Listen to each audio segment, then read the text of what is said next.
시간이 많이 걸렸어요? 얼마나 걸렸어요, 언니? 보통? 내 약이 그냥 풀고 끝나는 게 아니라 네. 많은 연구가 필요한 그런 과제였어요. 어머님이 숙제하셨죠? 솔직하게. 아니 제가 안 했어요. 직접 보는 것도 저녁이죠. 매미는 많이 죽으셨나요, 언니? 수학하셨나요? 네, 수학. 아, 근데 수학이면 좀 어려웠죠. 근데 수상 수학 나가고 있는 애들도 문제 좀 어려워가지고 힘들었으니까. 어머님 과학하셨습니까? 어머님이 하셨나요? 애가 있나요? 매미 죽이다가 네. 작년에 과학했던 친구들은 매미 주우러 갔다가 매미가 없어가지고 막 울상이어가지고 전날까지 거의 뭐 응급으로 어머님들께서 막 뛰어다니시고 또 돌 주우러 다니는데 돌이 좌석에 안 붙어가지고 또 여기저기 또 다니시고 막 하셨던 그 기억들이 있어요. 근데 작년에는 서울교대가 일단은 몰아치듯이 바뀌었기 때문에 사실 뭐 이렇다 저렇다 따질 겨를이 없었어요. 근데 올해 같은 경우는 서울교대가 지금 6월달부터 좀 한다라고 저번에 설명해서 얘기했었죠. 그러니까 6월달부터 한 달에 한 번 주기로 그것을 할 건지 아니면 주차별 과제별로 할 건지 그거에 대한 결정이 이제 또 나야 합니다. 근데 어쨌든 결정이 되는 거에 따라서 6월달부터 9월달, 10월달까지는 그 영재원의 시즌이 또 될 것 같아요. 이제 그리고 그 진행되는 과정 중에서 3학년들은 서울교대하고 교육청에 관계되어진 사항밖에 없지만 4학년들 같은 경우에는 서울교대하고 가천대하고 그다음에 고려대 그다음에 성균관대까지 해서 총 4개의 영재원을 또 준비를 할 수가 있습니다. 근데 어머님들께서 그냥 성향에 대한 그 분석 없이 아이가 무조건 서울교대에 가야 된다라고 주장하시는 분이 계시면 나중에 좀 아이가 힘들어질 수가 있어요. 왜냐면 아이가 좋아하는 영재원을 보내는 게 지금은 중요해요. 그리고 또 하나는 이제 저희가 이제 영재교육원 그 준비를 하는 과정에서 이제 아이들이 이거 왜 필요한가에 대한 이야기를 이제 직접적으로 해야 되는데 올해 중학교 1학년, 2학년 애들 그 자기소개서를 이제 써야 되는 상황인데요.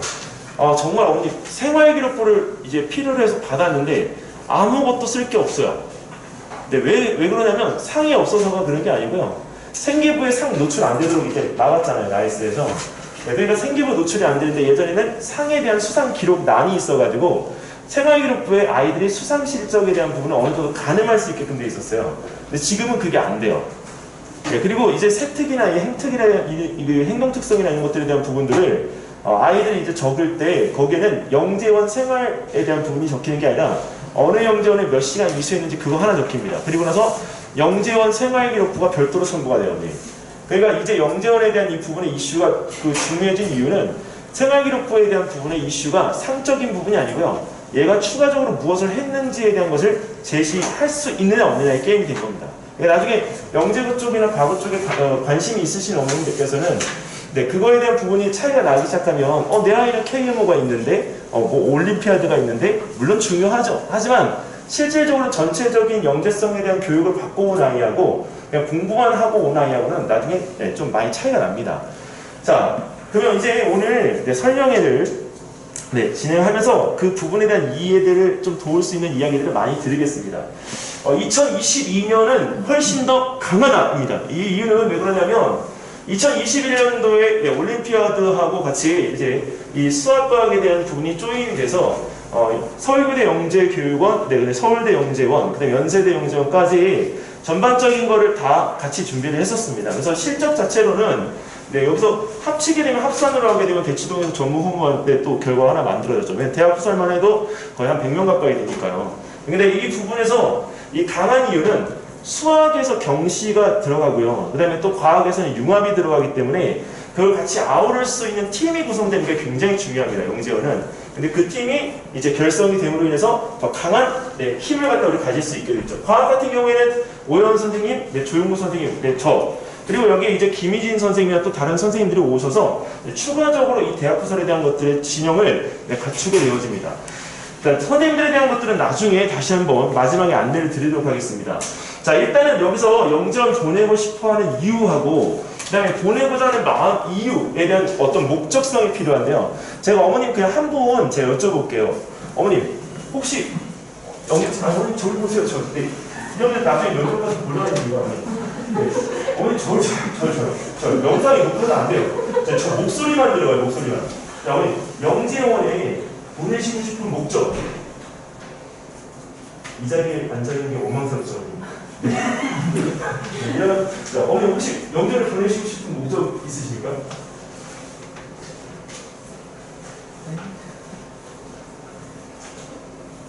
없으신가요? 뭔가 들어보고 결정하실 건가요? 어머님 있으세요? 저는 좋은 선생님의 좋은 친구들이랑 좋은 교육을 받을 수 있는 데가 여기라고 들어서. 그러면 오늘 올림피아드에 와야죠. 올림피아드 학원에 와야죠. 네, 올림피아드 학원은 오늘 따뜻해요. 네, 좋은 선생님과, 네, 좋은 학원과, 좋은 시설과 다 여기 있어요. 네, 영재원에 굳이 안 가도 됩니다. 영재원을 가야 되는 이유는 아까 앞서에서도 말씀을 드렸습니다. 이 이유를 반드시 어머니 잡고 가셔야 됩니다. 그냥 영재원 무턱대고 보내는 것보다 네, 영재원에 대한 부분에 이 목적 보내는 이유 반드시 고민하셔야 되는데 일단 영재교원을 보내는 목적은 딱 세 가지예요. 네, 영재고나 네, 과학고를 갖다 보내는 것. 그 다음에 여기서 이제 의대를 진학하기 위한 전초 과정으로 네, 보내는 경우도 굉장히 많습니다. 그리고 또 하나는 이공계에 대한 진학을 갖다 하기 위해서인데 실제로 이 영재교육원은 문과도 이 부분까지 다 커버합니다. 왜냐면 영재교육원에 대한 이 교육 자체가요, 지금 저희 나라에서 일반 학교에서 배울 수가 없는 교육이기 때문에 이걸 배우고 가면 아이들이 생각하는 방식이 많이 차이가 납니다. 제가 영재고등학교 졸업생 인터뷰 한 내용을 제가 하나 보여드릴게요. 근데 이거는 저희 나라가 아니에요. 네, 일리노이 그 과학고등학교에서 이제 졸업한 친구가 저희 나라 학교에 그 수업을 받고 있는 친구들이 어떤 느낌으로 공부하고 있는지에 대한 본 모습을 자기 인터뷰에 빗대서 한 건데 여기 보면 네, 이 친구 같은 경우에는 컴퓨터 과학을 전공을 하고 그 과제를 갖다가 이제 새롭게 여러 각도로 생각하는 것을 즐겨하면서 여러 가지 방법을 고안할 수 있는 것들을 네, 배웁니다.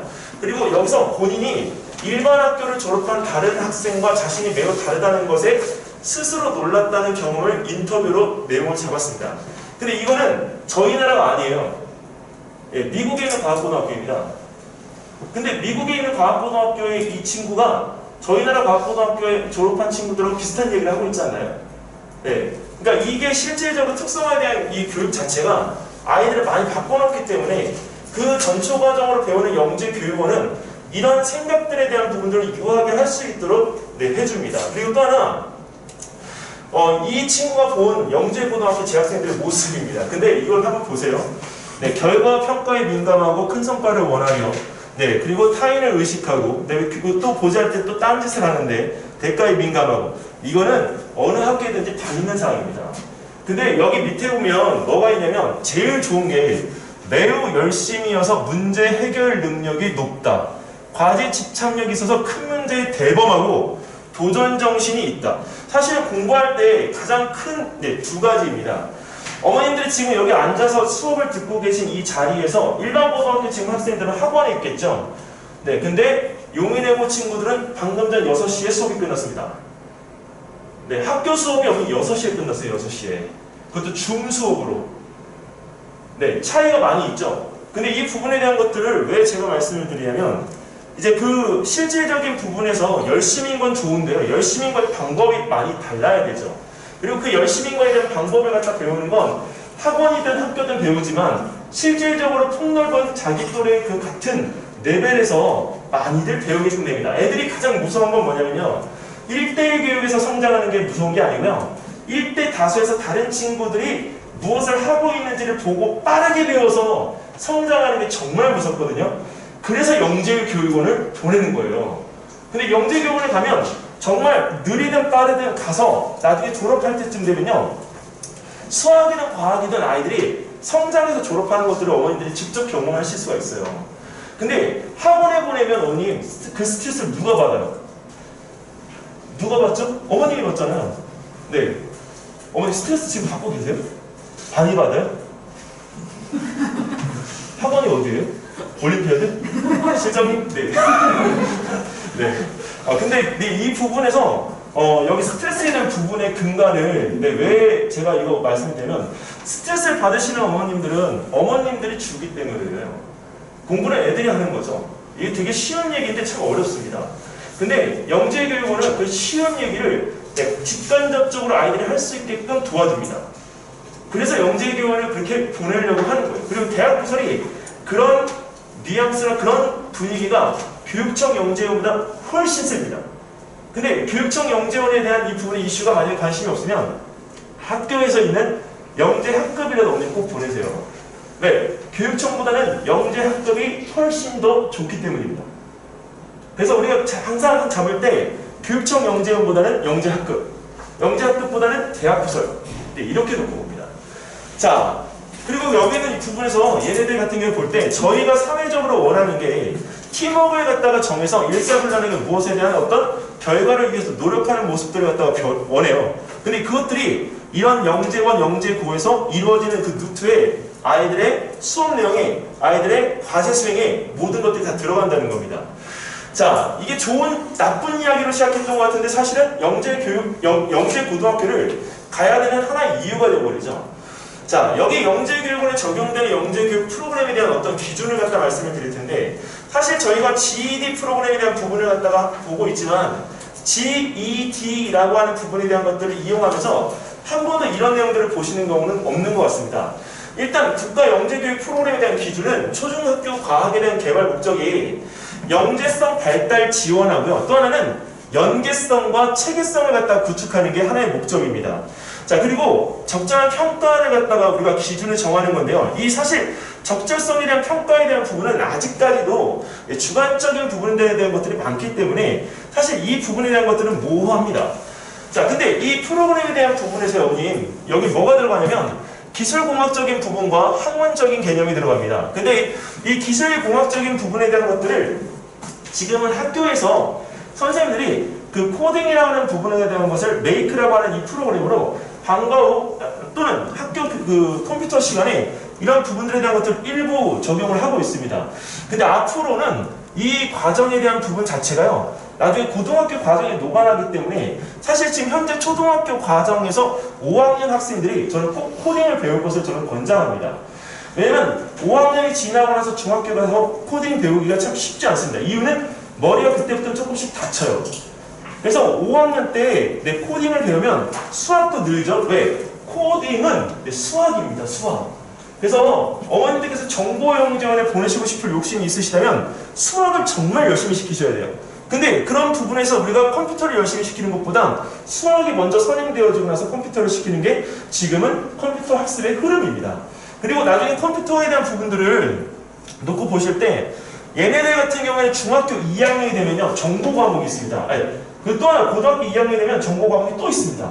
근데 고등학교 때에서 저희가 이 코딩이라고 하는 부분을 가지고서 학원을 다닐 건 아니잖아요. 여기서 어머님들 계신 분들 중에 고등학생을 갖다 컴퓨터를 갖다 배우기 위해서 학원을 보내실 분은 단 한 번도 안 계실 거라고 저는 생각해요. 근데 그때 코딩을 요구하죠. 그러니까 아이들 배울 때 점진적으로 그 부분에 대한 것들을 우리가 해놓은 것들을 써먹을 수 있도록 초등학교 5학년 때 아이가 학습을 해서 중학교 때 그 부분에 대한 것들을 교과적으로 배우고 그 다음에 나중에 고등학교에 가서 그 부분에 대한 과목을 잘 할 수 있도록. 근데 그거를 만약에 영재교육원이라는 현장에서 배우면요 어떻게 써요? 안 까먹습니다. 왜? 한양대 같은 경우에는 실제적으로 그 정보영재원이잖아요. 근데 걔네들은 파이썬을 갖다가 이틀이면 다 끝내요. 여기 일반적으로 학원에서 4일입니다. 4번. 근데 이틀 안에 다 끝내고 나서 걔네들은 뭐 하냐면 C 언어를 배웁니다. 그렇기 때문에 거기에서 우리가 그 한양대 정보영재원 같은 경우에는 학문적으로 배우는 컴퓨터 코딩이기 때문에 애들이 질적으로 너무 달라요, 많이. 서울교대도 마찬가지입니다. 그래서 정보영재원을 갖다 추천을 드리는 이유는 학원에서 배우는 사교육적인 코딩보다는 학문적으로 프로그램이 잘 짜여져 있는 코딩을 배우는 게 목적입니다. 이번에 그 혹시 서초동에 그 발명교육센터에서 학생들 모집하는 거 혹시 보신 분? 안 계신가요? 그 서초동에 있는 발명센터에서 학생들을 갖다가 거기서 50명인가를 갖다 뽑았습니다. 근데 그거는 영재교육원과는 별도입니다. 근데 영재교육원으로 인정을 하기 때문에 영재교육원 다니는 친구들도 추가적으로 거기에 다닐 수가 있습니다. 그럼 걔네들은 영재교육원을 2개를 수료를 하게 됩니다. 근데 거기에서 그 영재교육원에 대한 부분의 그 실제적인 그 취지는 컴퓨터 코딩을 통해서 학습하고 발명하는 방법을 알려주는 게 그 영재교육원의 목적입니다. 근데 이게 잘 안 알려지다 보니까 네, 실질적으로 어머님들이 지원들을 많이 안 하셨고 학교에서도 한 명만 딱 선발을 해서 추천을 해요. 그리고 추천한 학생들을 대상으로 다시 또 추첨을 합니다. 그래서 20명을 뽑습니다. 네, 그러니까 20명 뽑고 중학교에서 또 우리가 학생들을 뽑다 보니 그 인원수가 대폭 줄어들죠. 근데 간 친구들 중에 졸업한 친구들은 대부분은 코딩에 대한 부분의 실력적인 것과 발명을 매우 잘합니다. 그래서 거기 출신들 같은 경우에는 발명에 대한 부분들을 저희가 수작으로 하는 게 아니고 코딩으로 발명을 많이 합니다. 그러니까 그런 부분들에 대한 것들을 가르쳐 주도록 이 국가영재교육에 대한 프로그램 자체가 변질되고 있습니다. 그래서 수학에 대한 부분은 이제 기본적인 거고 이 기술적으로 어떻게 그것을 접근할 것인가에 대한 부분들을 이제 이야기를 해야 되는 부분들입니다. 그리고 과학도 실생활의 개념이 안 들어간 것들에 대한 부분의 이론은 내가 가르치지 않으려고 합니다. 그 이유는 제가 좀 이따가 이 표를 보여드리겠습니다. 여기 보시면 이 프로그램에 대한 부분들에 대해서 이 전체적인 내용들이 있는데요. 이거를 프로그램 기준책에 대한 부분들을 갖다 놓고 보면 탐구와 실천이 있는데요. 이 탐구와 실천이라고 하는 이 부분은 실질적으로 자기가 문제 도출을 하고 탐구를 어떻게 하는지 그 부분에 대한 것들을 하나의 보고서 형태로 작성을 할 수 있느냐입니다. 자, 근데 이 부분에 대한 것들을 통해서 뭘 갖다 하냐면 영재를 위한 과학적 능숙함입니다. 예전에 이런 표현이 없었어요. 근데 지금은 능숙함이라고 표현을 합니다. 능숙함이라고 하는 건 어떤 표현이냐면 이 아이가 정말 잘 써먹을 수 있는 아이들. 그러니까 얘가 배워가지고 막 기초 지식이 있어도 뭔가 경험이 없어가지고 그걸 그냥 못 쓰는 상태가 아니라 매우 능숙하게 그것들에 대한 표현 능력이 탁월한 친구들. 그런 친구들을 갖다가 우리가 위에서 교육 프로그램이 짜여 있는 겁니다.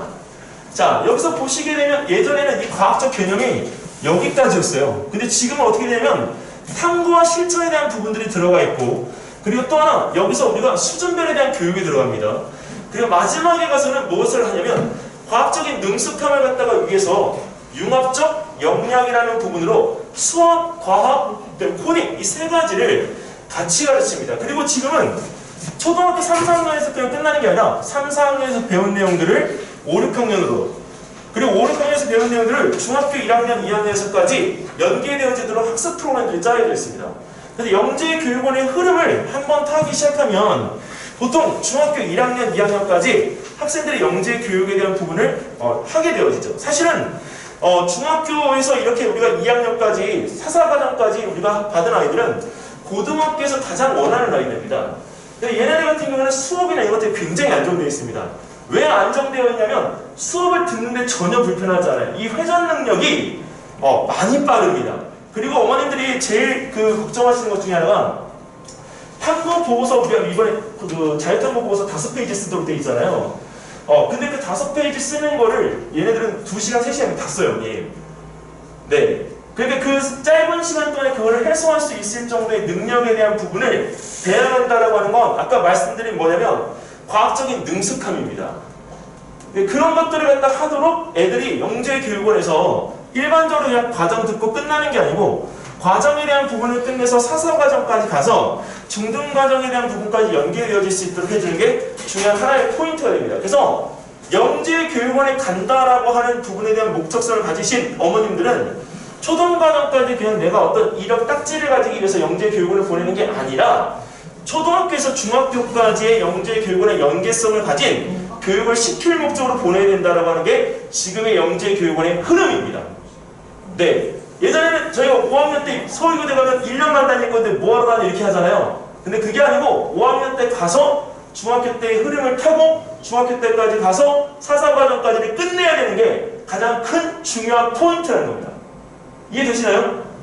자, 그러면 여기는 이 부분을 언니 잠깐 보여드릴게요. 과학이니까 이 초등학교 3, 4학년 때 배우는 내용에 대한 5, 6학년 때 배우는 내용인데 실질적으로 여기서 이 5, 6학년 때 배우는 내용에 이 힘과 운동 파트에 대한 내용을 갖다 알려드릴게요. 이거는 지금 현재 중학교 교육과정에서 언니 운동은 3학년에 힘은 중학교 1학년에 내용이 나눠져 있습니다. 그리고 이 내용을 100%로 봤을 때 여기서 우리가 30%는 이미 중등교육과정에서 사라졌습니다. 지금 현재 중등과학은요 이빨이 많이 빠진 상태라서 선생님들이 수업할 때 임플란트 처리를 엄청 많이 해야 됩니다. 네. 근데 그런 과정에 대한 부분들이 어떻게 나냐면 이거는 교육부에서 제시하고 있는 내용입니다. 융합적인 역량을 갖다가 우리가 하기 위해서 실생활에 대한 응용을 하기 위한 운동과 에너지에 대한 개념을 사회에, 그 다음에 실생활과 연결해서 배우도록 하고 있고요. 그 다음에 첨단 과학기술에 대한 이해를 갖다 하기 위해서 실제 어떻게 적용되었는지 그 사례를 갖다가 보고 있습니다. 한 예로 어느 모 중학교에서 물리 선생님이 어떤 과제를 냈냐면 반도체에 대한 부분을 조사하게 만듭니다. 근데 반도체에 대한 조사를 갖다가 이제 우리가 해야 된다고 하니까 너무 광범위하잖아요. 그래서 반도체에 대한 부분의 특성을 이용해서 내가 무엇인가를 해야 된다고 했을 때 상업적으로 어떤 것을 할 수 있는지를 조사하게 만듭니다. 근데 애들이 정말 놀랍게도 32명인 반에서 영님 이 과제 약 24명인가가 되니까 24명이 어떤 주제로 오늘 해가지고 왔을까요? 대치동 얘기입니다. 다 의료 분야입니다. 네, 근데 원하지 않습니다. 여기서 포인트는 뭐냐면 과학을 원한 거지 의료 분야를 원한 게 아니에요. 의료가 과학일 수도 있는 거지만 의료 분야는 여기서 실질적으로 물화생지에 대한 부분입니다. 그래서 선생님들이 아이들한테 피드백을 다 하면서 돌려보냅니다. 물리, 화학, 생물, 지구과학에 대한 융합을 할 수 있는 주제로 다시 해가지고 오세요. 네, 그렇기 때문에 여기에서 우리가 이 과학적인 부분에 대한 이해를 한다라고 하는 것은 자기의 진로의 목적성도 가져야 되지만 실질적으로 여기에 대한 어떤 과학자적인 부분에 대한 목표를 가지고 해야 되는 이해이기 때문에 꼭 의료 분야에 대한 부분에 목적성을 가질 필요는 없는 겁니다. 자, 여기 보시면 이제 이 5학년 애들이 배워야 되는 것 중에 속력에 대한 부분, 당연히 거속시니까 엄청 쉽죠. 자, 근데 여기 있는 이 부분에서 보면 힘과 운동에 관련된 과학기술, 그 다음에 여기 실생활에서 셔틀콕의 속력과 애벌레의 속력 구하기가 있습니다. 근데 문제는 이것이 쉽지만 셔틀콕의 속력과 애벌레의 속력을 구하기 위한 실험 설계를 어떻게 할 것인가가 관건입니다. 학교에서 묻는 건 그 과정에 대한 어떤 결과를 묻는 게 아니고요. 그 과정을 어떻게 내가 설계를 해서 그거를 할 것인가가 관건인 겁니다. 근데 일반 학교에서 이거 가르쳐 주나요? 안 가르쳐줘요. 왜? 시간적인 여유 자체가 없습니다. 그러니까 이거 어떻게 하죠? 결국은 이걸 배우려면 네, 지금으로서는 학원을 오거나 아니면 영재교육원에 가서 배우는 수밖에 없습니다. 자, 그러면 이 부분에 대한 것들을 배운 친구들하고 이걸 배우지 않은 친구들의 차이는 뭐냐면 이것을 갖다가 보는 시각에 대한 차이가 많이 달라집니다. 셔틀콕에 대한 이 운동을 갖다가 읽을 때 아이들은 그냥 셔틀콕이 날아가는 걸 보지만 이걸 배우는 아이들은 포물 쏘는 운동으로 보죠. 네, 그럼 얘기가 달라지는 거예요. 그렇기 때문에 포물 쏘는 운동을 갖다 배우는 애들은 네, 거기서 수평성분과 수직성분에 대한 이 힘의 해석이 또 들어갑니다. 영재원에서 그걸 가르쳐 주거든요. 근데 수평성분, 수직성분 예전에 중학교 때 나왔지만 지금 고등학교 때 나옵니다. 그러니까 아이들이 배우는 거에 대한 난이도가 한참 높게 올라가죠. 근데 애들은 이게 당연히 실질적으로 초등학교 교육, 중학교가 아닌 고등학교 교육과정에도 불구하고 자기가 배우는 학년의 내용인 줄 알고 배웁니다. 근데 나중에 이렇게 배운 아이들은 나중에 학년이 올라가서 이걸 갖다가 사용할 때 다른 아이들보다 어떻게 쓸까요? 아까 배운 걸로 능숙하게 쓰겠죠. 네, 능숙하게 쓰는 겁니다. 능숙하게. 어머님들 수학 지금 열심히 시키고 계시잖아요. 근데 수학 열심히 시키는 이유는 왜 그래요? 능숙하게 하도록 하기 위해서 반복시키고 있는 거예요. 똑같습니다. 자, 여기도 보시면 이제 이 내용에서 아까 배웠던 힘에 대한 부분들의 합력, 즉 알짜 힘에 대한 것들을 자연계에서 어떻게 해석을 갖다 하고 여기서 그대로 읽어드릴게요. 자연계에 존재하는 기본 힘에는 질량을 가진 물체 사이에 작용하는 중력, 전기를 띈 물체 사이에 작용하는 전기력, 자, 그 다음에 원자핵 속의 소립자 사이에 작용하는 강한 핵력. 여기까지는 이제 중등과정입니다. 예, 근데 여기서부터는 어디죠? 네, 고등학교 과정이에요. 예전에 우리가 그 고등물리 57페이지 7번째 줄에 보면요, 강한 핵력, 약한 핵력이 나와요. 네, 이거는 네, 예전에 그 타이틀을 보시면 진짜 있습니다. 57페이지 7번째 줄입니다. 네, 네, 근데 이 부분에서 이거를 왜 가르치냐? 고등학교 과정이 초등학교 학생들 배우는데 또 나오잖아요. 근데 영재교원의 학습은 이렇게 지금 제시를 하고 있습니다. 근데 이 부분은 GED 사이트에서 국가 기준으로 제시를 갖다 하고 있는 거지만 이걸 교육청에서 다 할 수는 없어요. 네, 그러니까 지금 이 수업을 갖다 하고 있는 건 어디냐? 네, 이거는 네, 대학부설 영재원에서만 가능합니다. 자, 어머님들께서 지금 여기까지 보신 내용을 토대로 해서 영재교육원에 대한 준비를 하실 때는 내 아이의 학습력에 대한 부분에 대한 것이 의심을 해봐야 된다는 거. 특히 서울교대 같은 경우는 아이가 책을 갖다 많이 읽거나 수학을 갖다 많이 했다라고 해서 되는 게 아닙니다. 그러니까 학습에 대한 부분에 대해서 이 어느 정도까지 수학은 그냥 기본적으로 2-2. 작년에 그 과제를 수행하는 그것을 통해서 수학적인 기준이 바뀌었을 거라고 생각했었는데 바뀌지 않았습니다. 네, 과학 같은 경우도 초등학교 과학을 갖다 아주 잘하는 친구면 괜찮은데 그래도 중등 과정을 한 친구면 수월하다. 작년에 이 서울교대가 정말 저희들한테 준 그 어떤 느낌은 진짜 자성 문제 좋아한다입니다. 네, 서울교대가 여태까지 단 한 번도요 지필평가에서 자성 문제가 빠진 적이 없습니다. 네, 그 서울교대에서 진행하는 창의사고력 대회 있잖아요. 거기서도 자성 문제는 안 빠집니다. 그러니까 이 자석에 관계되어진 내용이 나온 건 그 자성 문제를 좋아하는 교수님이 있다는 얘기잖아요. 네, 그러니까 그 올해도 자성 문제는 또 나오겠죠. 그럼 어머님들이 학습시켜야 될 포인트는 어딘 거죠? 자석이죠. 그러면 초등과학 뒤집기에서도 읽어야 될 책은 무슨 책이죠? 자석이죠. 네, 얘기가 되죠, 이제. 자, 그럼 대학부서 영재교육원에 대한 이 부분은 자, 저번에도 제가 한번 설명을 드렸던 내용인데 몇 개가 있냐면 서울대, 연대, 서울교대, 근데 고려대학교, 그다음에 여기에 소프트웨어 영재교육은 별도입니다. 자, 그 다음에 성균관대, 한양대까지 있습니다. 나머지 대학들은 이화여대나 이런 데는 네, 저쪽에 있는 강북에 있는 친구들만 지원을 갖다 할 수 있기 때문에 여기 있는 친구들은 지원을 할 수가 없습니다. 그리고 나중에 이제 여기서 그 서울 여자대학교 정보 보호 영재교육은 교육부 승인을 받은 인가기관인데 여기 강남에 있는 친구들도 갈 수 있습니다. 여기가 약간 특화되어져 있습니다. 이 보안 쪽에. 그래서 나중에 코딩을 배우더라도 보안 쪽에 관계되어진 코딩에 대해서 관심이 있는 친구들 같은 경우에는 네, 이 교육부 승인되어진 네, 서울여대의 정보 영재를 갖다 이용하는 것도 하나의 방법이 될 수 있습니다. 단 거리가 멀죠.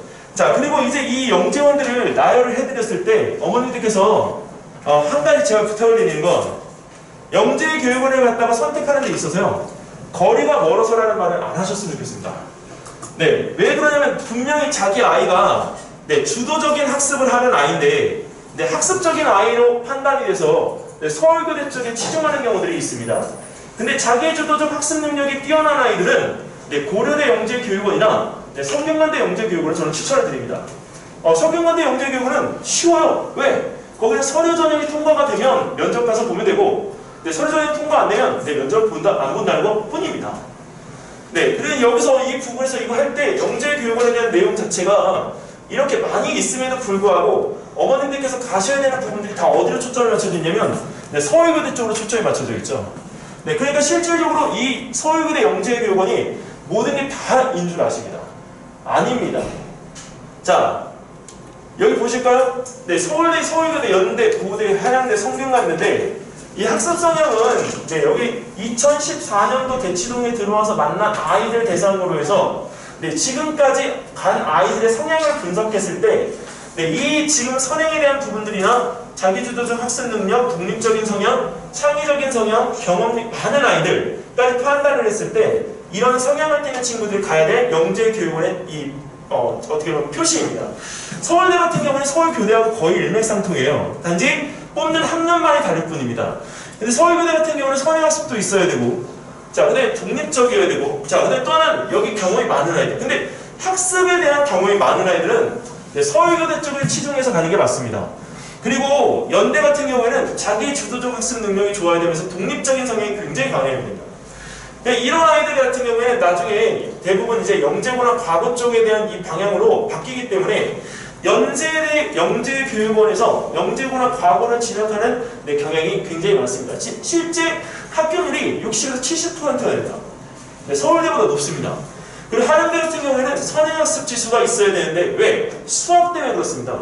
한양대 영재교육원이 2년차 되던 해에 뭘 해냈냐면 첫 해에는요 어머님 수학 문제가 마방진이 나왔어요. 첫 해에 간 애들은 운이 엄청 좋았습니다.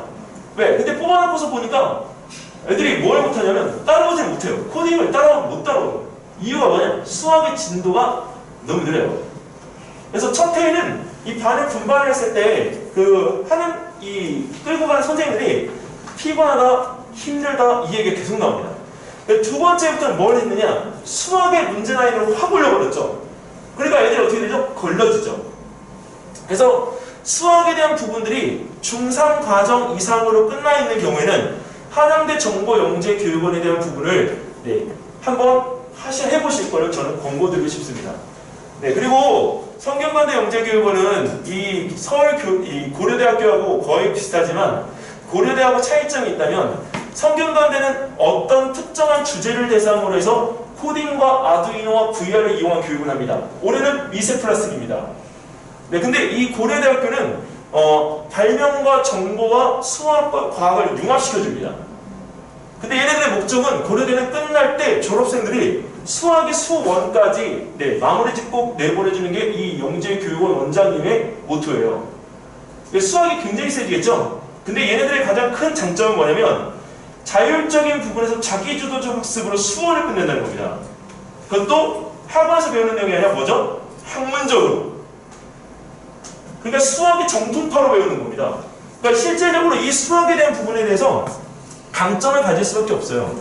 고려대학교 영재교육원 중등부 사사과정까지 졸업한 친구들은요, 문과를 가든 이과를 가든 수학이 무너지지 않습니다. 졸업한 친구들한테 물어보세요. 수학은 진짜 끼깔나게 잘해요. 그러니까 이 부분에서 이 영재교육원을 선택할 때는 이 표시를 보시고 내 아이가 어디 포인트에 맞는지를 꼭 한번 체크해 보셨으면 좋겠습니다. 어머님들께 그 나눠드린 프린트 중에서 영재원 성형 테스트 예약 신청서가 있어요. 이거는 제가 어머님들께서 어느 영재원을 선택하고 나중에 어느 과를 갖다 선택하면 좋을지 그 판단을 하실 수 있는 문항지를 만들어서 상담을 드리는 내용이에요. 그거는 어머님들께서 나중에 필요하신 경우에는 적어가지고 나중에 상담실에 제출을 하고 가시면 그 부분에 대한 안내를 드리고 그 부분에서 맞게끔 진행을 하도록 하겠습니다. 자, 여기 그 대학부서 영재교육원 이거 보여드리는 지수는 이거 매번 똑같지만 변하지 않습니다. 서울대 연대 같은 경우에는 중1 기준으로 얘네들은 수1까지 끝나는 아이들이 대부분 많습니다. 얘네들은 이제 KMO가 이제 한번 5, 6학년 때 끝났기 때문에 이제 수학 진도가 나가면서 중1 때 수원 들어가 있는 아이들. 근데 사실 연대가 더 빨라요. 연대는 초등학교 6학년들이 수원 들어가 있는 아이들이 굉장히 많습니다. 그래서 여기에는 이 연대에 지원하는 아이들하고 서울대 지원하는 친구들은 수학 수준에 대한 부분이 이 정도에 대한 것이 평균이다. 이거보다 낮은 친구들도 있어요. 합격한 친구들 중에. 하지만 이런 친구들과 경쟁을 해야 되니까 수업에 대한 수준이 매우 높겠죠. 연대는 수업이 시작할 때 첫 번째부터 수상수학가 나온 게 아니라 수1부터 시작합니다. 수학은. 그러니까 이게 실제적으로 붙는 게 중요한 게 아니라 아이가 가서 수업을 들을 수 있는 능력이 되는가가 관건입니다. 자, 그리고 여기서 이 서울교대 고려대 같은 경우는 초등학교 4학년이 중학교 3학년 기준. 그러니까 2학년 2학기라고 하는 이 부분이 맞습니다. 자, 그리고 이 대학부서 영재교육원에서 과학도 이제 서울대를 지원하는 중학교 1학년들은 물리원, 화원이 끝나 있는 게 최소한이고요. 이 서울대하고 연대의 단점이 있어요. 뭐냐면 얘네들은 생명하고 지학을 안 하고 와요. 그래서 생명하고 지학을 안 하고 오니까 매번 어떤 일이 벌어지냐, 시험 준비할 때 생명 지학에 대한 건 완전 머리에서 뻥 터집니다. 그러니까 아이들이 생명과 지학을 갖다 해야 되는 부분에서 이 실질적인 여기 이 올림피아드에서 오해원 선생님 지도하실 때, 조영구 선생님 지도하실 때 가장 중요한 포인트는 생물하고 지학을 어떻게 융합시켜주는 거예요. 근데 그 두 분이 그걸 매우 잘하죠. 그러니까 이 서울대와 연대의 합격률이 높을 수밖에 없어요. 그리고 서울교대하고 고려대 같은 경우도 초등학교 4학년이 지금 나가 있는 과학 수준이 서울교대 쪽이 더 높습니다. 고려대는 이 과학적인 지식 측면에 대한 부분들이 현학년이어도 큰 문제가 없습니다. 자, 그리고 얘네들이 직업적인 목표도 이 실질적인 서울대, 연대, 교대의 목적은 영재 자사고에 대한 목적이고, 최근에 영재고 과학고에 대한 목적도 중요하지만 용인외고에 대한 목적성이 굉장히 커졌어요. 지금 현재 중학교 3학년들은 제가 듣는 애들 중에 한 40%, 50%는 다 용인외고 간다입니다. 올해 아마 경쟁률이 상당히 뜨거울 것 같아요. 근데 이 부분에서 이 실질적인 이 목표에 대한 부분이 여기에 맞춰져 있기 때문인데, 앞으로 2년이 지나면 어머님, 서울에 있는 아이들은 인서울에서 의대를 갈 수 있는 그 기회가 많지만 지방에 있는 애들은 앞으로 의대를 갈 기회가 어머님 더 적어집니다. 2년에 바뀌는 체계를 갖다 잘 보시면 이 파동은 훨씬 더 심해질 거예요. 그래서 영재교육원에서 이런 교육을 갖다가 잘 받고 고등학교에 가서 학습을 잘 하는 아이들이 나중에 아이들 학습 내신도 그렇지만 수행평가나 또는 정시에서 그 발휘하는 위력을 갖다 오늘 한번 보시면 돼요. 정시는 애들이 내신이나 이런 것들을 잘 본다고 해서 되는 건 아니지만 정시에 대한 부분들을 갖다 준비하기 위해서 내신을 갖다 소홀히 할 수는 없기 때문에 두 마리 토끼를 다 잡는 아이들이 결국은 성공합니다.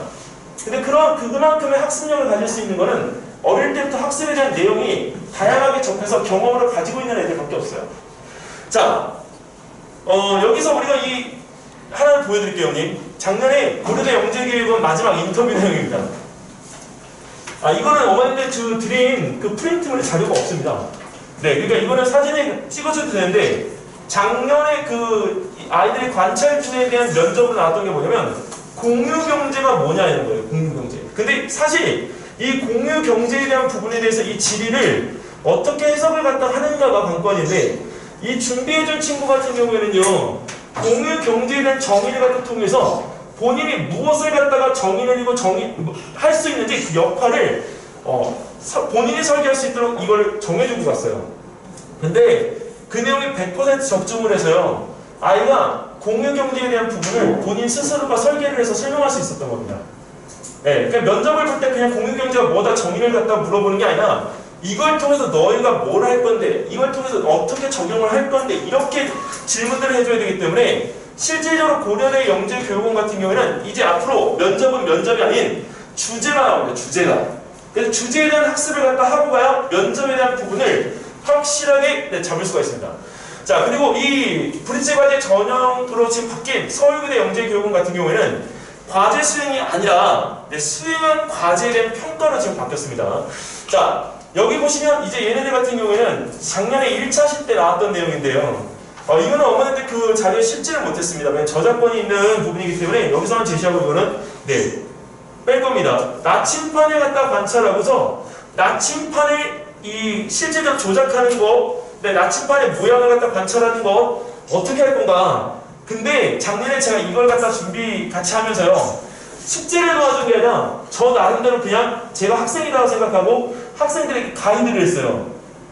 네, 작년에 줌으로 68명씩 놓고 수업했어요, 형님. 근데 이 부분에서 애들이 너무 고마웠던 건 각자들의 생각을 갖다 얘기하니까 가지수가 어떻게 되죠?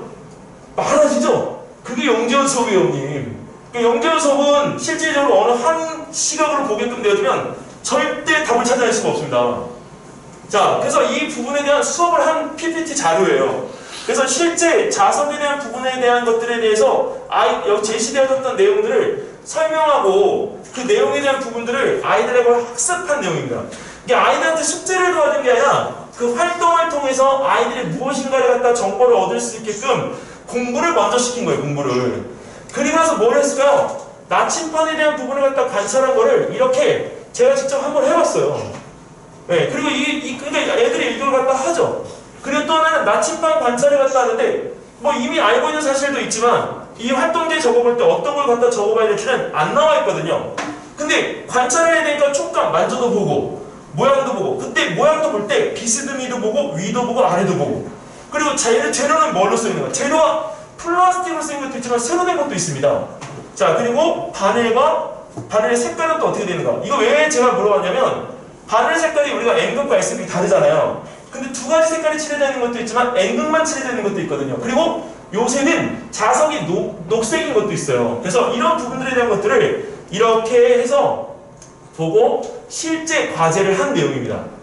자, 여기서도 마찬가지 애들이 직접적으로 이게 남학생입니다. 남학생이 지금 쓴 것들인데 이 부분에서 이렇게 해석한 것들을 이제 내용을 봅니다. 자, 여기서도 지금 나침반을 관찰해서 우리가 관찰한 결과에 대한 지도를 그려보면 이렇게 지금 내용에 대한 부분의 관찰 결과를 쓰고 자, 이렇게 본인이 생각하고 있는 내용을 다양하게 제시를 해봅니다. 이거를. 자, 그리고 나서 나중에 여기에서 본인이 알게 된 거를 자, 이렇게 그려보는 거죠. 네, 이 친구는 붙은 친구입니다. 네, 그러니까 이 친구가 이걸 갖다 제시를 할 때 어머님들 혹시 했던 자녀분들 데리고 계시면 작년에 했던 모습하고 좀 비교를 하시면 좀 좋을 것 같아요. 이거는 학생이 직접 한 겁니다. 왜냐면 이 어머님은 이걸 도와주실 수가 없어요. 네, 그래서 이거를 갖다 이렇게 했던 것을 이렇게 학생이 직접 해서 근데 이 친구가 너무 고마웠던 건 뭐냐면 이거를 물어볼 때 저한테 물어본 거예요. 원래 선생님한테 질문하는 게 정말 어렵거든요. 근데 선생님 이거 어떻게 해요? 이거 제가 한 거 맞나요? 근데 왜 이렇게 했는데 왜 이렇게 돼요? 계속 물어보는데 사실은 귀찮지만 그 부분에서 답을 갖다 안 할 수가 없었어요. 왜? 배우잖아요. 배우고 있잖아요. 정말 작년에 서울교대 준비할 때 저도 짜증났거든요. 근데 나중에 6주차가 딱 끝나는데 형님 시원한데 저도 공부를 했더라고요. 근데 나중에 저희 학원에 계신 어머님들이 뭐라고 했냐면 우리도 공부했어요. 그래서 작년에 서울교대 오면 22명 보냈어요. 네, 많이 보냈죠. 그러니까 이 부분에서 이렇게 할 때 이런 그림들을 그리고 이거는 직접 동영상을 촬영하면서 찍은 그림이에요. 네, 그래서 이런 부분에 대한 것들을 이렇게 제시를 할 수 있는 소스가 무엇인지 정보입니다. 이거는 작년에 정보는 수학 정보, 과학 정보 두 가지를 할 수 있었기 때문에 공지를 못 들으신 분들은 정보를 갖다가 못 해봤어요. 정보도 아이가 처음에는 쉽지만 이 뒷부분에 가서 결국 코딩이기 때문에 아이들이 정보에 대한 부분은 절대 쉽게 접근하면 안 됩니다. 이거는 그리고 이 교대 영재교육원에서 무엇을 하냐면 KJSO 한데 이거는 올림피아드입니다. 과학 올림피아드. 그래서 이거를 갖다가 나중에 직접 전환해서 국제 올림피아드까지 할 수 있도록. 그래서 이 부분이 이번에 지금 새롭게 또 들어가는데 서울교대 영재교육원에 노리는 어머님들이면 나중에 이 부분까지.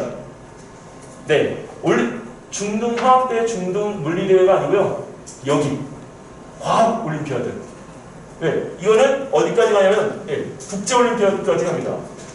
그리고 여기서 선생님들이 이제 할 때 오영환 선생님은 서울대하고 서울교대 대학교육 영재교육원의 면접을 갖다 준비를 해주실 거고요. 수업은 서울교대가 토요일날 저녁 7시 타임 정도에 때 수업이 깔릴 거예요.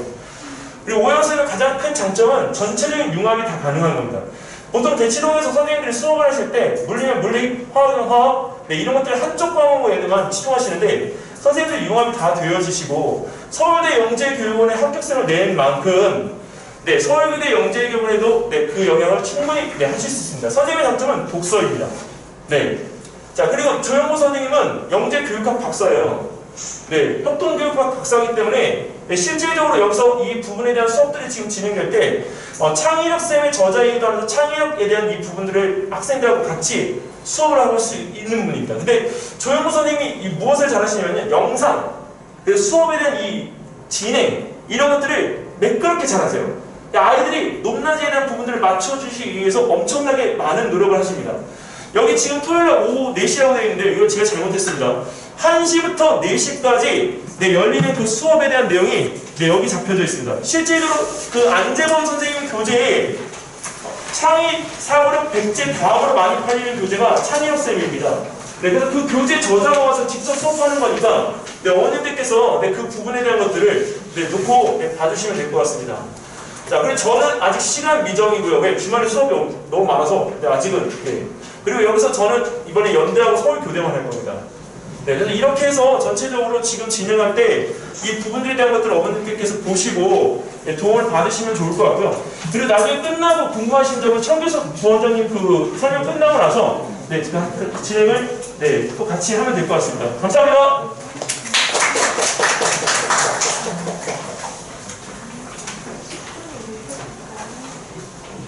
시간이 많이 지체돼서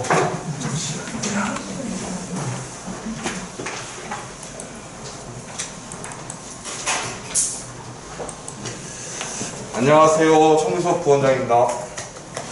시간이 많이 지체돼서요. 간단하게 아까 전정훈 선생님이 워낙 설명을 많이 해줘서 포인트만 우리 학원에서 준비할 수 있는 부분하고 그래도 하나만 더 말씀드리고 싶은 거는 영재원 수학교육이 굉장히 좋은 건 아시는데 우리가 왜 영재인지에 대한 명확한 근거나 아니면 이런 것까지 생각을 하시면 힘들어져요. 그래서 제 생각에는 넓은 의미에서는 실제로 모든 아이들에게 기회를 다 줘야 한다는 게 맞고요. 그래서 실제로 작년에 했던 아이들을 보면 6주간 진행했던 온라인 과제를 보니까 합격 여부와 떠나서 너무 성장하는 걸 많이 봤어요. 저도 많이 공부했고 아까 전 선생님이 말씀하셨듯이 저도 배우고 아이들도 굉장히 폭넓은 그런 사고력을 많이 느껴지고, 우선은 연대하고 서울대하고 다른 게 교대 부분은 책을 좀 많이 활용하셔야 돼요.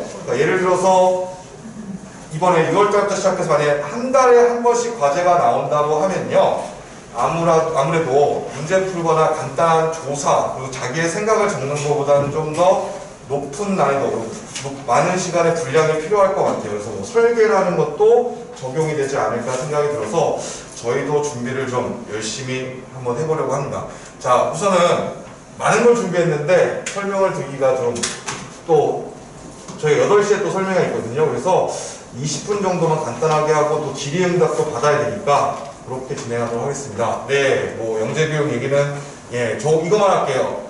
포괄적 정의로 실제로 일반 진행도 있는데 창의적 사고 능력도 필요하다. 영재교육의 포괄적 정의고요. 하나 더 말씀드리면 실제로는 다양한 영역의 재능을 갖고 있는데 우리 아이들이 수학, 과학, 정보 이 세 가지로만 기준을 잡고 갈 수는 없잖아요. 그래서 실제로 담궈봐야만 우리 아이가 어느 정도 능력을 발휘하는지 알 수 있으니까 최대한 많이 준비하셔서 반드시 합격할 수 있도록 같이 노력했으면 좋겠습니다. 자, 이건 넘어갈게요, 다.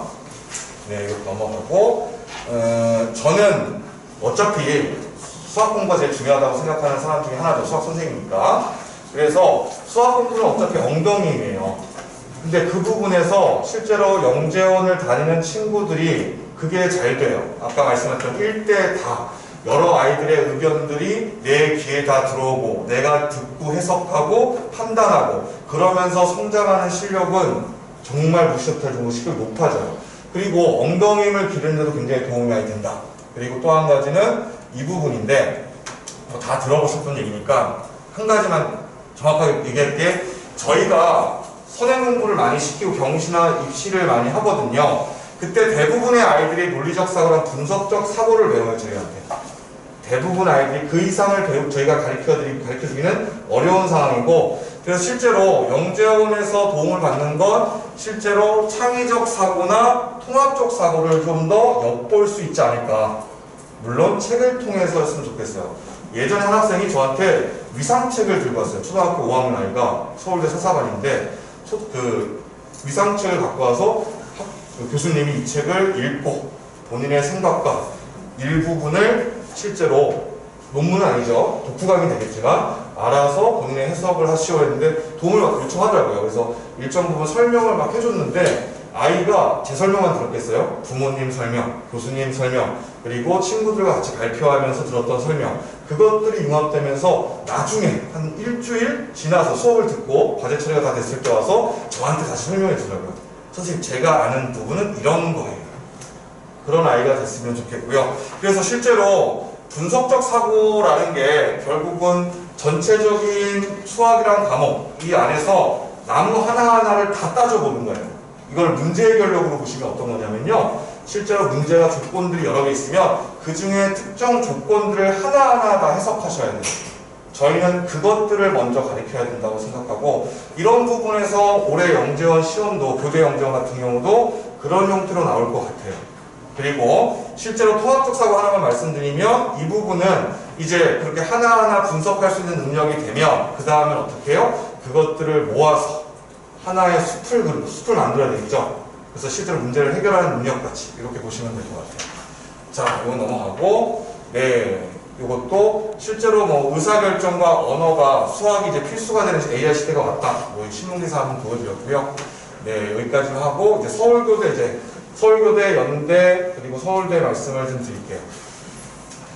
네, 뭐 작년에 하셨던 분이 많이 오셨을 거라고 예상하고 처음 오시는 분들은 이런 식으로 6회차가 진행됐어요. 활동지랑 그 다음에는 실제로 문제 해결에서 순문제 단답형 서술형이죠. 아이가 푼 것을 정말 손글씨로 써야 되거든요. 그 쓰는 방법이 있고, 그리고 마지막에 21번 문항은 실제로 5분 이내로 영상을 찍었던 평가 과제였어요.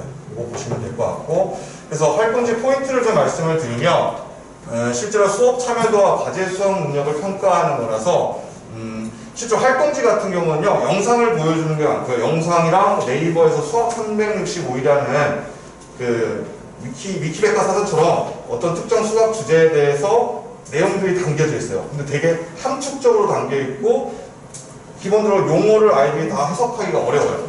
그래서 공부가 되는 것 같아요. 그래서 독서라고 보셔도 돼요. 활동지가 두 가지인데요. 하나는 실제로 영상을 통해서 재밌어요. 자연 속의 수학부터 해가지고 굉장히 다양한 얘기들이 오고 저도 오랜만에 그걸 보면서 굉장히 재밌더라고요.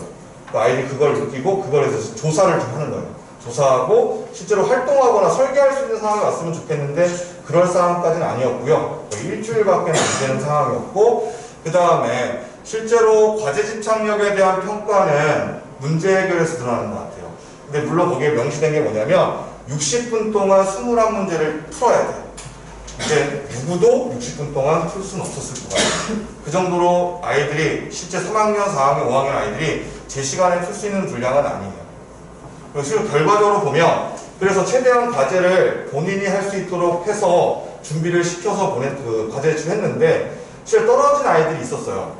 1차 서류에서 떨어진 아이들은 과제를 늦게 내거나 아니면 거의 수행하지 못한 친구들, 어떤 차시에서 그런 친구들이 간혹 많지는 않았어요. 2명이었던 것 같아요. 대부분 정답률과 상관없이 1차 통과를 했었던 걸로 기억해요. 그렇게 보시면 돼서 최대한 제가 도움을 어떻게 드렸냐면 실제로 그 관련된 내용을 수업해 줬던 것 같아요. 문제에 답을 내주는 거는 솔직히 답은 이제 맞춰줄 수는 있겠지만 그거 좀 열어두고 실제로 어떻게 풀어야 되는지에 대해서 설명을 해줬던 것 같고요. 그리고 본인이 직접 이런 부분을 풀 때 그 아까 앞에 보시면 칸이 넓은 것도 있는데 좁은 것도 있거든요. 이 좁은 곳에는 아이들이 글씨를 좀 잘 써야 돼요. 그리고 흐리게 쓰면 던지죠. 사진 찍으면 잘 안 나오고 그러더라고요. 그래서 실제로 PDF 파일로 아니면 사진 파일로 보내야 첨부를 해야 되기 때문에 뭐 연필이든 볼펜이든 정확하게 또박또박 굵게 진하게 써야 되는 거. 그리고 칸이 좁다 보니까 아이들이 우리한테 글씨가 되게 커요. 그래서 그런 부분에서 제 생각에는 수학 노트를 하나 더 만들어서 여기에다 놓다 실은 것들을 수학 노트를 좀 만들어서 쓰게 되면 나중에 제출할 때 같이 제출하는 것도 하나의 팁이 되지 않을까 이렇게 생각하시면 될 것 같고요. 네, 넘어가도록 할게요. 자, 중요한 건 정리하는 힘이에요.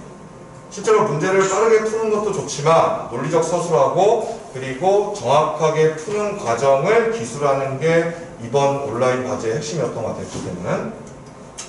자, 그리고 활동지에서는 실생활과 연관된 수학하고 수학을 왜 배워야 되는지 그리고 수학이 참 이렇게 재밌다 이런 것들을 많이 보여줬는데 아이들은 숙제하기 바빠서 전혀 공감하지 못했던 것 같고요. 그리고 유의사항을 좀 보시면 손글씨와 그림으로 답안을 제출해야 되기 때문에 깨끗하게 작성해야 되고 실제로 아이들이 회차를 넘어가면서 스스로 느끼는 것 같아요. 수학이 문제 푸는 게 느는 것 같아요. 왜냐하면 차시별로 수학은요 비슷한 문제가 좀 섞여 있기도 하고요. 연산이 좀 점점 복잡해지고요. 객관식 문제들이 처음에 많이 나오다가 단답형으로 다 전환이 되기 시작했어요. 그러니까 1회차, 2회차, 3회차로 넘어가면서 난이도가 상승하고요. 그리고 선행 개념을 몰라도 풀 수 있는 문제들만 구성되다가 어느 순간 선행 개념이 없으면 좀 풀기, 제 시간에 풀기 곤란한 문제. 실제로 막 10분, 20분씩 세야 되는 문제들이 막 나오더라고요. 뭐 예를 들면 경시론의 고란순열 같은 것들. 그런 분이 있어서 실제로 준비를 하면서 뭐 닥쳐서 그 과제가 나오고 준비를 하는 것도 중요하지만 제 생각에는 미리 어느 것들이 나오는지 포인트가 6회차를 보면서 제가 재산들이 많아졌잖아요. 그래서 그런 부분을 가지고 수업을 좀 진행하는 게 바르지 않을까 그런 생각을 좀 했고요. 네. 자, 활동지 예를 보면 육상 트랙의 비밀 같은 경우가 영상으로 나오고요. 실제로 파이가 무엇인지 원줄에 대한 얘기들이 나와요. 그래서 근데 이제 거기에 키워드들이 좀 나오는 것 중에 공률 얘기가 나와요. 이건 나중에 미분기야 대학교 가야 배우는 건데 공률, 부심력, 반지름, 원심력 그리고 뭐 미분기야 내용까지도 엿볼 수 있는. 그러니까 똑같은 것 같아요. 실제로 교수님들이 원하는 것은 책을 가지고 대부분 수업을 진행하시거든요. 과제 제출 사사 과정에서는 그 전 단계는 당연히 기초 수학을 알아야죠. 가장 기본들을 쌓아서 계단을 형성한 다음에 그 다음에 아이들의 선행 개념을 주는데 그게 책으로 주어져요. 그래서 책은요 잘 읽히다가 막히는 구절이 나오잖아요. 그러면 그것을 따로 탐구하는 거예요. 그런 공부들이 필요하고요. 실제로 미분기하게 대한 용어가 나오는 순간 우리 아이들은 알아야 돼요. 그러니까 이제 아이들이 책을 많이 읽으셔야 되잖아요. 책을 읽다가 모르는 키워드나 수학적 용어나 성질이 나오면 무조건 검색을 하든 찾든 아니면 물어보든 해서 수학 노트에다 잘 정리하는 습관이 쌓이면 영재고까지도 괜찮지 않을까. 그쪽 방향 가도 괜찮지 않을까 생각이고, 읽었는데 모르는 내용이 나와요. 근데 그냥 전체적인 줄거리만 기억하려고 하는 친구들이 있어요.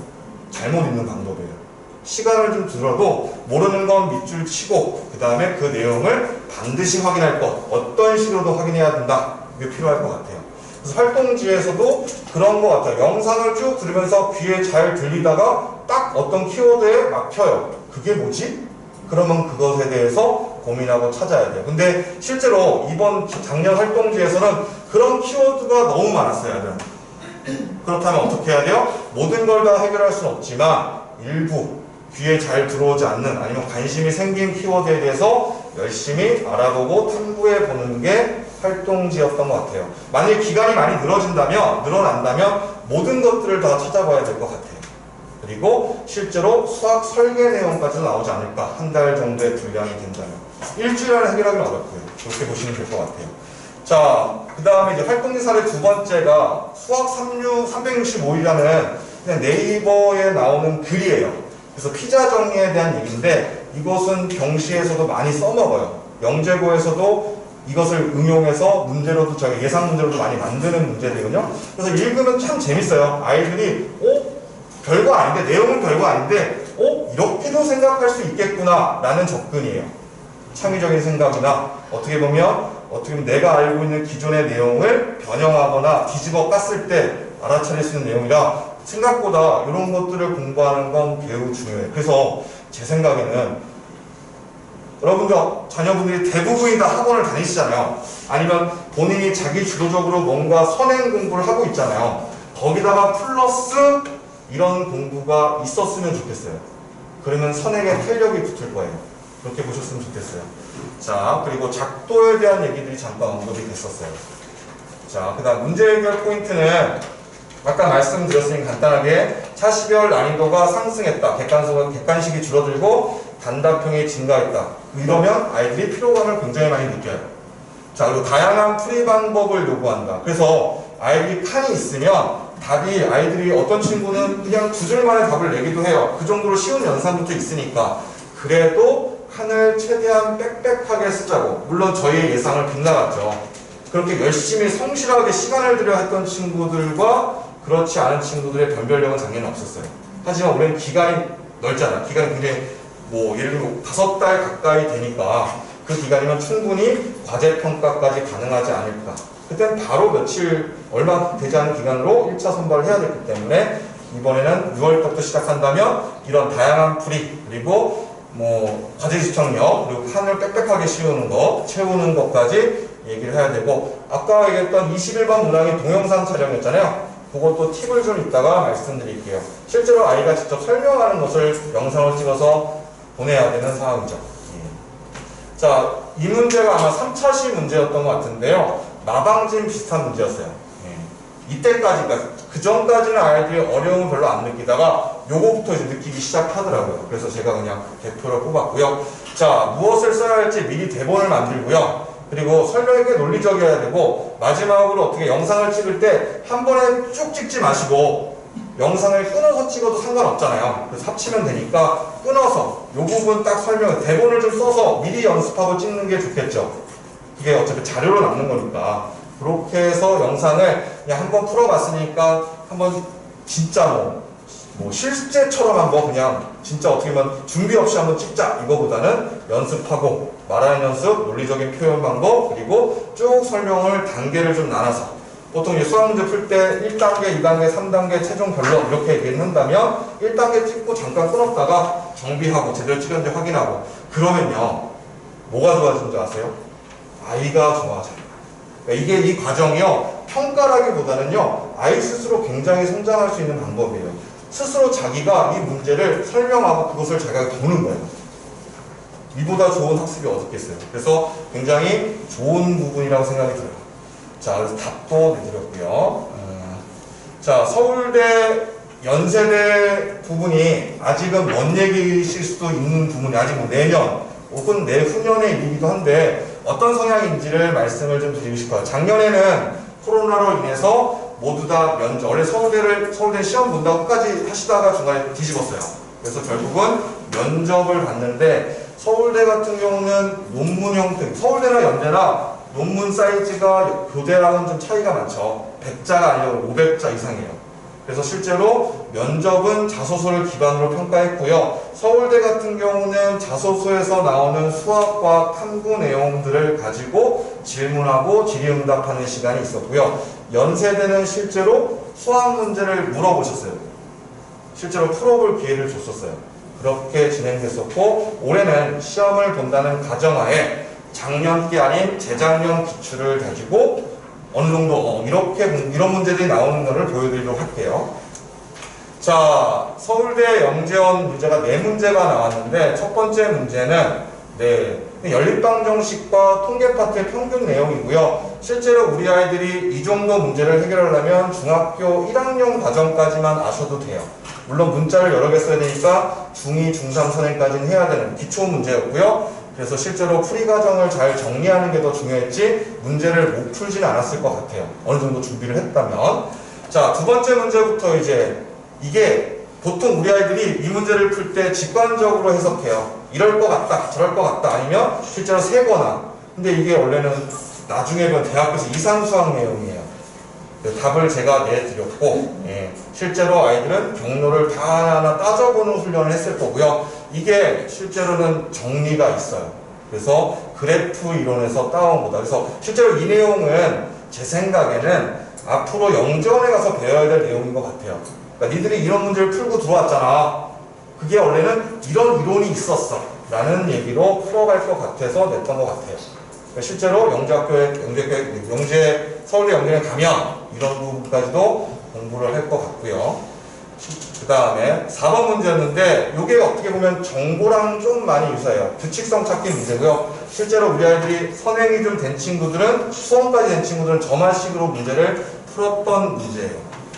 그래서 논리적 추론 문제는 매번 나왔었어요. 서울대에서는. 그래서 만일에 올해 시험을 본다면 이 부분 추론 관련된 문제들이 대다수일 것 같아요. 자, 그 다음에 연세대 문제를 보기 전에 서울대는 좀 이런 추론 형태 그리고 창의력 융합 문제, 개방형 문제 뭐 이렇게 보시면 되겠는데 연대가 재작년까지는 어떤 문제가 나왔냐면 대부분이 중등심화 유사하면 뭐예요? K모 형태의 문제였어요. 그래서 그것들을 보여드릴게요. 자, 보시면 제가 보여드릴게요. 1번 문제는 중등과정, 입체도형의 전개도 문제고 2번은 중학교 2학년에서 배우는 유리수단원의 순환수소 관련된 문제고요. 3번은 집합 개념을 알아야 되겠죠. 실제로 예전에 저희 때는 집합이 중학교 1학년 때 배웠었잖아요. 근데 실제로 집합 개념이 잘 돼 있어야 되는 것 같아서 중등 애들도 집합 개념을 일부는 학원에서 다 가르쳐 주는 것 같아요. 저도 가르쳐 주거든요. 뭐 자세한 내용까지, 연산까지는 안 가르쳐줘도 집합에 대한 기본적인 교집합, 합집합 개념까지는 알려주고요. 그 정도 수준에서 문제를 해결할 수 있고요. 부정방정식 이게 나오는 순간 고등수상 내용이 담기죠. 그러니까 실제로 고등수상 이상을 중등과정까지 해도 상관없는데 부정방정식도 A급 교재만 봐도 있어요. 근데 이제 조금 더 분량을 좀 들여서 다양한 문제 해결까지 다 이쪽 관련된 문제를 다 답습하려면 수상까지는 해야 되는 상황이고요. 물론 함수 방정식은 썼지만 그냥 함수라고 보시면 돼요. 함수에 대한 식을 주어지고 규칙성을 찾는 문제였어요. 자, 그래서 보통 8번까지가 생각보다 난이도가 괜찮아서 대부분 준비를 좀 했던 친구 아니면 경시 수업을 좀 들었던 친구들이 어느 정도는 쉽게 해결했을 수 있는 문제들이고 9번, 10번, 11번이 보면 9번은 뭐예요? 증명하는 문제예요. 존재 여부를 증명하라. 논증이 되는 거죠. 그리고 마찬가지 두 번째 문제도 존재함을 보여라. 세 번째 문제는 규칙성을 설명하여라. 그래서 실제 변별력은 9번, 10번, 11번 문제였어요.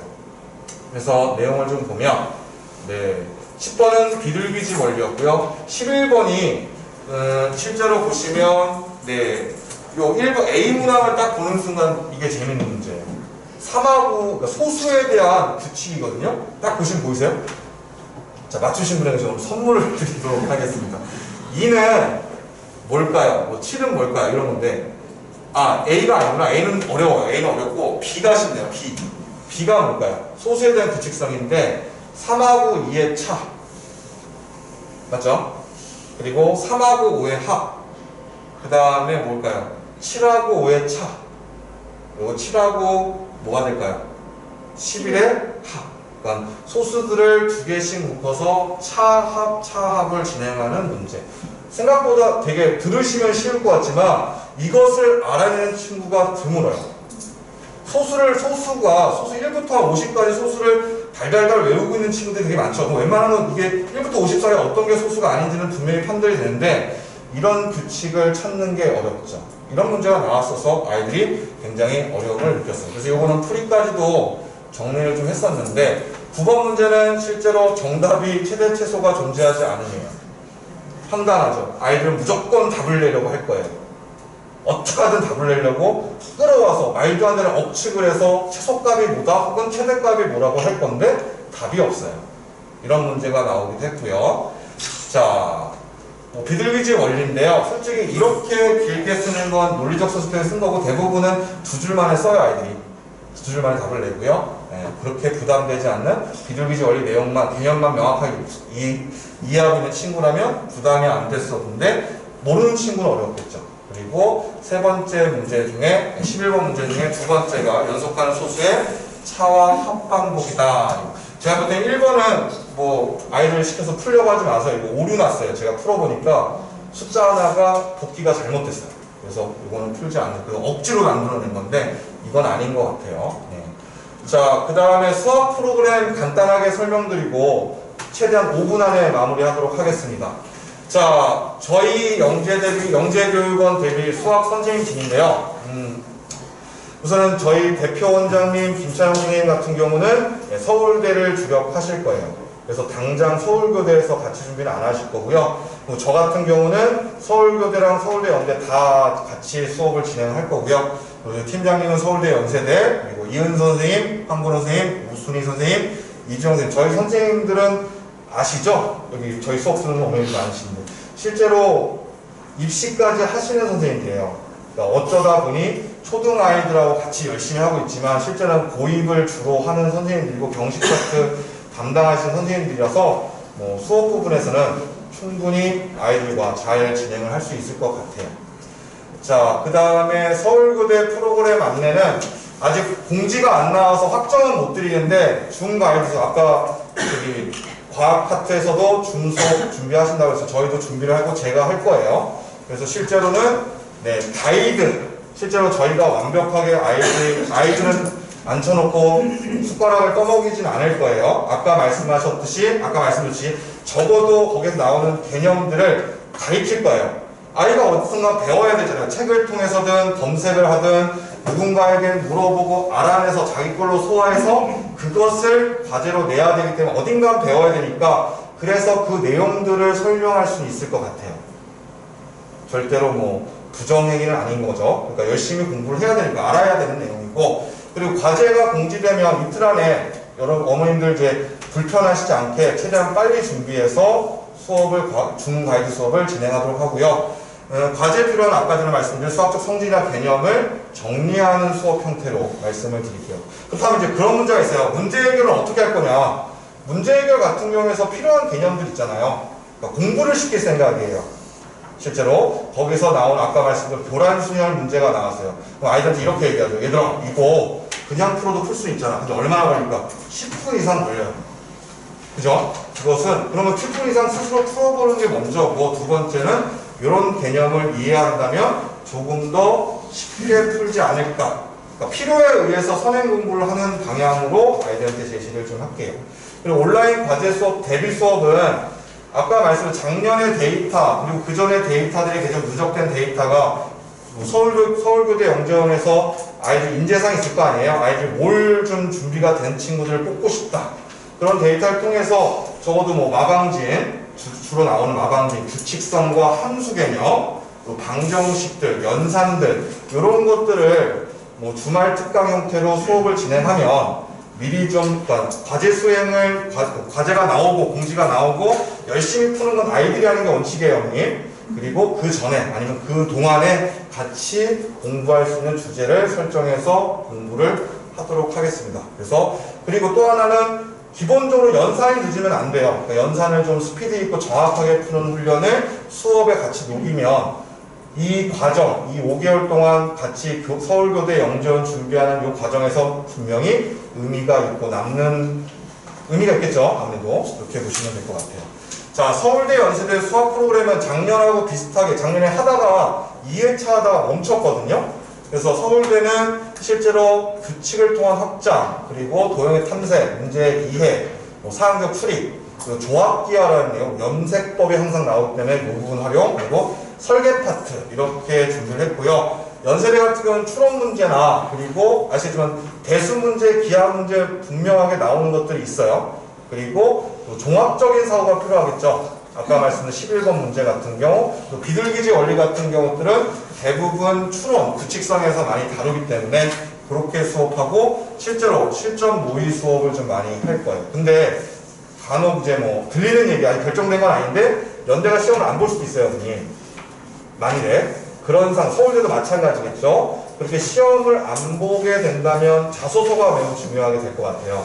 그리고 자소서 속에서 실제로 뭐 작년에는 안 그랬지만 보통은 뭐 과거나 영재학교에서도 면접을 진행할 때 아이가 들어오면 면접방에 시험지를 주고 앞에 있는 문제를 5분 동안 풀고 답을 맞추고 어떻게 풀었는지, 풀지 못했다면 뭐 면접관이 힌트를 주겠죠. 다시 한번 풀어볼래. 이런 끈기, 이런 것까지도 다 아이를 종합적으로 평가하기 때문에 공부는 하셔야 돼. 면접이 결정났어요. 9월달에, 8월달에 면접만 보고 시험을 안 보겠습니다. 그럼 난 수학 공부 따로 안 해도 되겠구나. 자소서만 열심히 쓰면 되나? 이렇게 보지 마시고 어차피 면접 상황에서 수학적 능력을 판단하시기 위해서 물어보실 거예요. 그게 수학의 개념에 대한 본질인지 성질인지 아니면 실제 문제를 어떻게 해석하고 푸는지 둘 다 고민하셔야 되기 때문에 준비는 같이 진행을 해야 될 것 같아요. 공지가 나면 다시 저희가 말씀을 드리도록 하겠습니다. 좀 빠르게 말을 하냐고 궁금하신 걸 다 해결해드리지 못했지만 나가셔서 아니면 여기서 질의응답 받을 테니까 죄송하지만 여기서 종료하도록 하겠습니다. 감사합니다.